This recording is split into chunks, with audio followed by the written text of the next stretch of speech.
Hello, everybody. I'm Cassidy Carson, and this is The Life of a Writer. Today I'm coming to you from my living room because JT is out of the house for a few minutes, so I thought it would be a good time to sit down and have a little chat. I am still trying to figure out a day of the week to post these videos.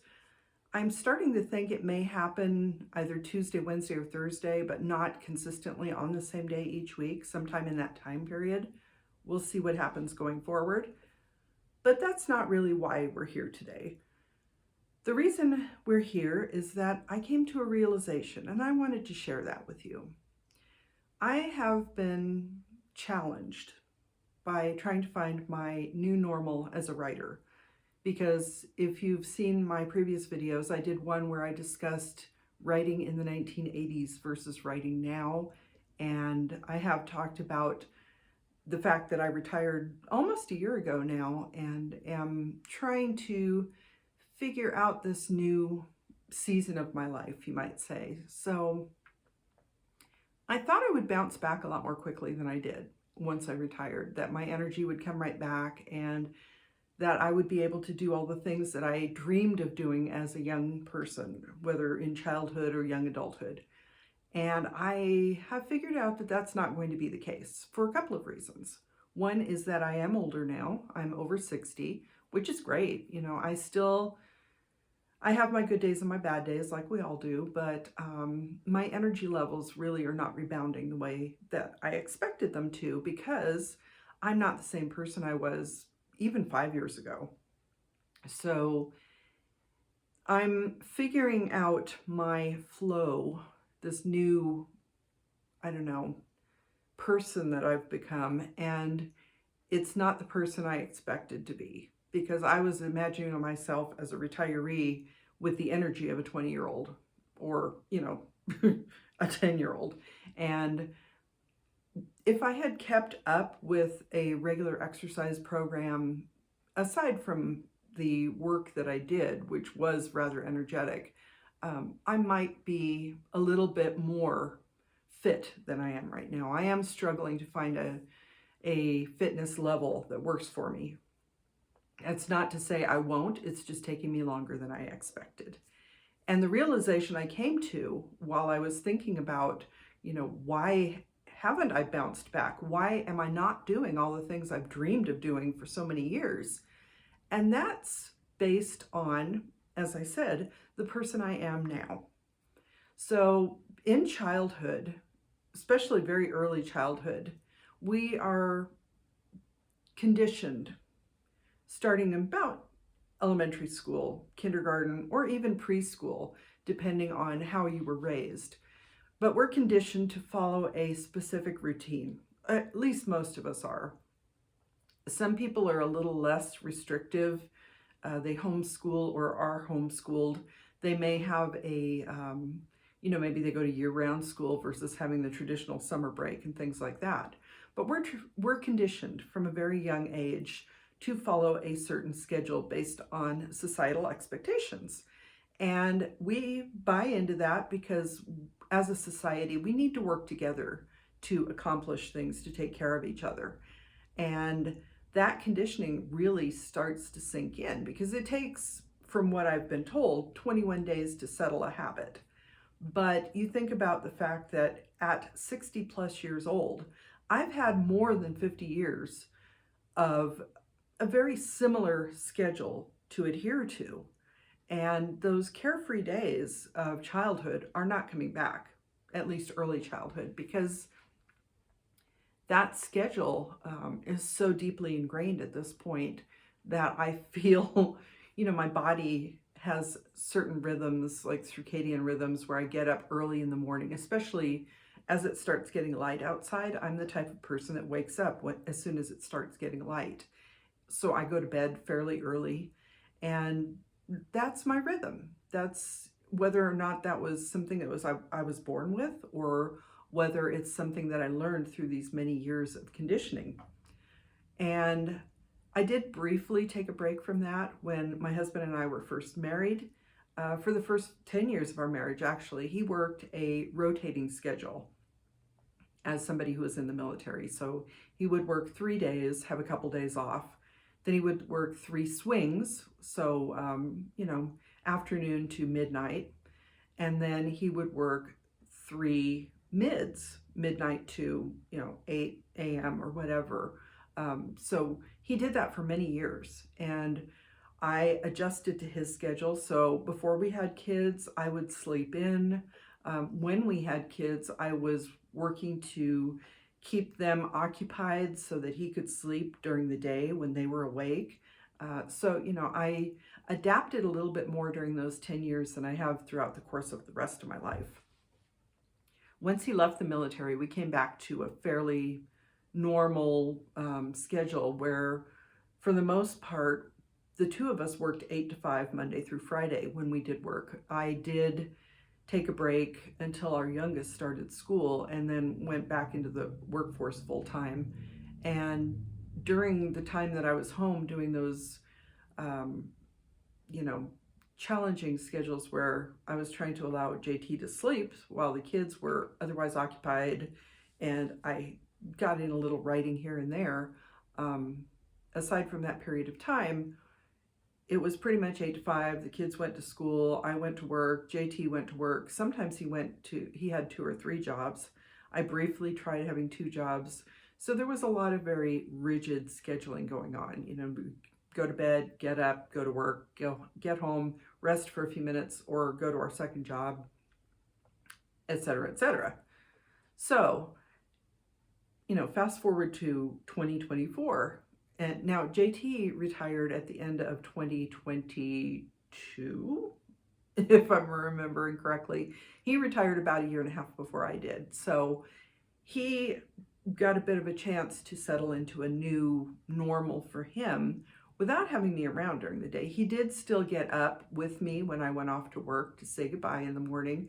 He kind of puttered around the house during the day, and then we had our evenings together.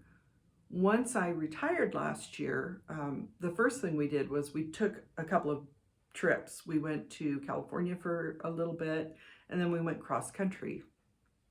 Actually, we took several trips because after the cross country trip, we did one up to Canada.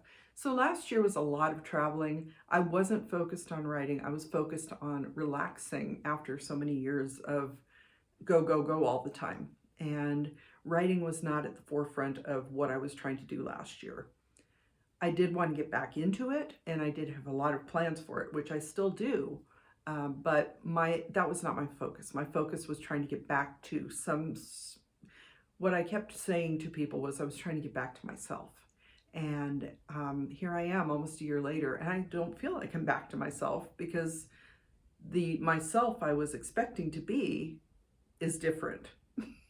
I'm not who I was.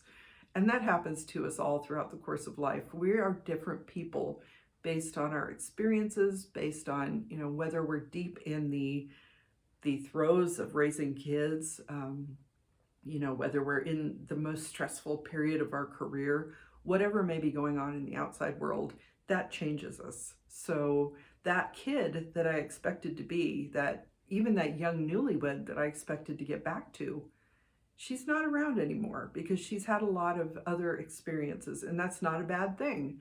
I do not regret the person I've become. I don't regret any of the experiences I've had. What I am regretting is that maybe I was too hard on myself when I first retired because I was, like I said, expecting to bounce right back, and that didn't happen. And now that I'm almost a year into retirement and I'm really trying to find a new normal in my writing, that new normal is not what I expected it to be. The other thing is that JT and I were discussing this the other day, but this is an expression I've heard several people make, is that comparison is the thief of joy. And I have been comparing myself to JT. So as I mentioned, he retired before I did. He had the chance to settle in a little bit more than I did, and we're different people. So he can sit down and he can say, I'm going to write, I'm going to get this many words done, and he does it. Whereas I am a little bit more loosey-goosey when it comes to my writing because I've always tried to fit it in around other things. I haven't really gotten to a point where I prioritize doing my own writing because I've been in a support capacity for so many years. And again, not regretting anything, but I need to figure out how to prioritize myself in my writing. And that's where I am at this point. So really why I came on here today was to talk to you about what I've been going through. If you are my age and you are writing or you're doing something new, maybe you're a new retiree, you might feel a lot of what I'm going through, that your expectations are not coming true because maybe your expectations were based on something long past. So I'm here to say, whether or not you write, go easy on yourself. Especially if you are starting a new phase in your life, if you're starting a new career, you just got married, you're a new parent, give yourself some time and remember that you are a new person now, so that you're not so hard on yourself. And especially if you're like me, you're older, you're getting back into writing after having a full life and a full career, and you think that you should be able to sit down and do certain things within a certain time period, like my husband does, but it's not working out for you, that's okay. Maybe that's just not who you are. So basically, I know this was a bit of a ramble, but I really wanted to come on here and say, don't be too hard on yourself, because I'm trying not to be too hard on myself. My editing is going well. I'm a little bit over halfway through the current revision. I'm hoping to have it done this weekend because we have a lot of plans coming up in April.